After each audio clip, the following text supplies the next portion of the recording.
here. A nuclear bomb has just unleashed hell right in front of your eyes. The land turns to ash and scatters in the wind in just moments. You have mere seconds to get to safety. But once that blast hits, how could the light burn your skin? Why should you never look at the explosion? And how can taking off your clothes save your life? This is What If, and here's what would happen if a nuke exploded near you. Once that missile launches, you can't escape what's coming next, but what are you facing? Well, 4 types of energy are about to be unleashed. First, a blast wave would rip through the landscape, knocking you around like a rag doll and destroying buildings. After that, brace yourself for intense light, followed by skin-melting heat and deadly radiation.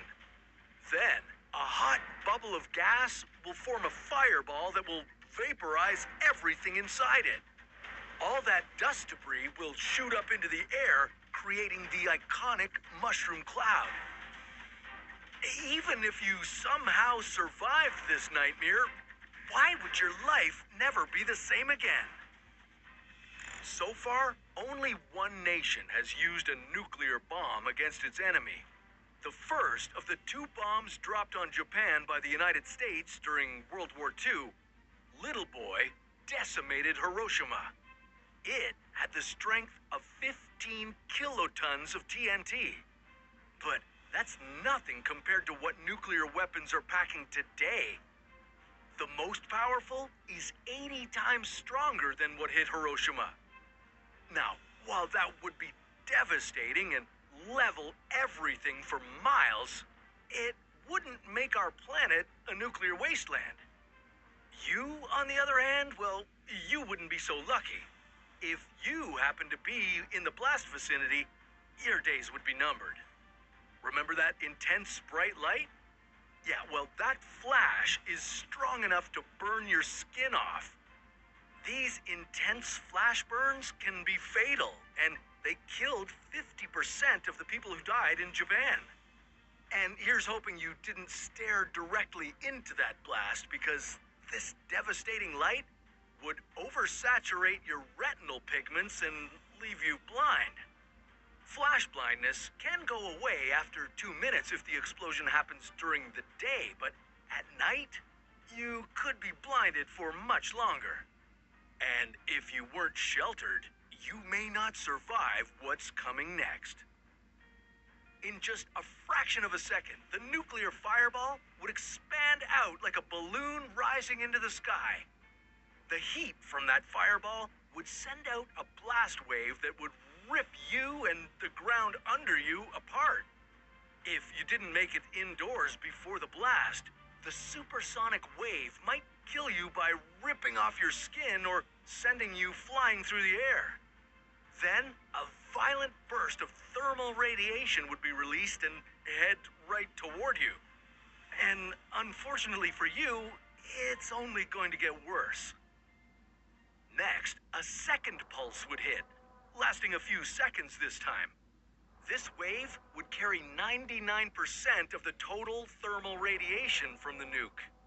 You could be 8 kilometers away and still suffer first-degree burns from this detonation. And all that would happen in a matter of moments. Then, the resulting mushroom cloud would tower above everything. So, what would you do now? Well, even if you only suffered third-degree burns, the pain would be enough to send your body into instant shock. Hospitals, if there were any left in the area, would be so overrun with other victims that you might not get treated for hours. Gamma and neutron radiation would cover everything the first minute after the blast. If you somehow lived through that blast wave and the fiery heat, this radiation might kill you. As the dust settles, the radioactive particles would penetrate everything, making the blast site hazardous for months, if not years. Radiation exposure could lead to brain seizures and cancer. It might even reduce the lymphocyte cells in your blood. That would increase your risk for infections. To avoid that lethal fallout, you'd have to run and hide. You'd have about 10 minutes before the radiation hits, so hustle and get to a concrete or brick building to shelter you for the next 24 hours. And you're gonna want to get naked. If you take off your radiated clothes, you could remove up to 90% of the radioactive material clinging to you. So save your modesty for another time. Now, since you've stripped down, wash yourself with soap and water to get rid of any remaining radioactive particles. Now, there probably wouldn't be any power left, but you'd have to keep the air conditioning and the fans off if there was. Otherwise, contaminated air from the outside could come in. Now, no matter how safe you are, you can never guarantee that nuclear annihilation is far away. After all, the United States and Russia own 90% of the world's nuclear weapons, so what would happen if Russia launched a nuke?